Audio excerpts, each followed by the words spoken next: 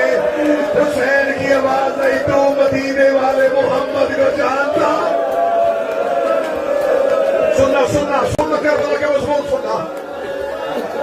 مولا حسین کی آواز نہیں, تو مدینے والے محمد کو جانتا ہے. کیا اگر جوانی تھی میری, ایک بار مدینے گیا تھا, لوگوں سے سنا تھا کہ مدینے میں مسلمانوں کا رسول ہے. میں اس کے ہاتھ میں کلمہ پڑھا, میں ملنے کے لیے گیا تھا. مولا حسین کو وطن میں جانے والا کوئی ملا. آپ پردیس میں رہتے ہیں نا, وطن تو تمہارا جو بھی ہے پاکستان ہے نا. اپنے وطن کا بندہ میرے بابا بتا کتنا پیار سے پوچھتا ہے, تو کبھی میرے شہر گیا ہے, تو میرے شہر میں کس کو جانتا ہے. حسین کہتے اچھا تو مدینے گیا تھا, کہ لگا ہاں میں گیا تھا. حسین کہتے تو کس سے ملا تھا, کہ لگا میں رسول سے مل کے آیا تھا.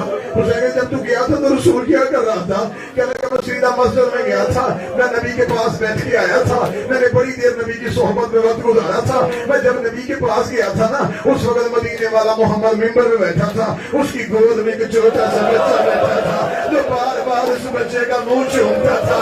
میں نے اس سے پوچھا تھا یا رسول اللہ یہ کون ہے, فرمایا یہ میرا بیٹا ہے, یہ میرا لال ہے, نام اس کا حسین تھا. آواز آئی مجھے پہچان, وہ حسین میں جب کہا میں وہ حسین. بنی اسد کا بڑھا ریت پہ گر گیا, رو کے لگا کون سی قیامت آ گئی. محمد کے بیٹے جنگلوں میں آ گئے, رسول کی اولاد رل گئی جنگلوں میں. تمہیں مدینے سے کس نے نکالا, آواز آئی اب ہمیں وہاں کوئی رہنے نہیں. مولا کیوں چھوڑا مدینہ. حسین کی آواز ہے نبی کا جو قبیلہ بنی اسد کا بڑھا, تو نے آباد مدینہ دیکھا تھا. نانے کے بعد ہم غریب ہو گئے, ہمارے گھر کو آگ لگا دی گئی, ہمارے جنابوں پہ تیر مارے گئے, اور مجھے آدھی رات پہلے بیٹیاں لے کے بدن چھوڑنا پڑا. بنی اسد کا بوڑھا کہنے لگا کیسے تھے وہ مسلمان, رسول کے بیٹے کو وطن سے نکال دے.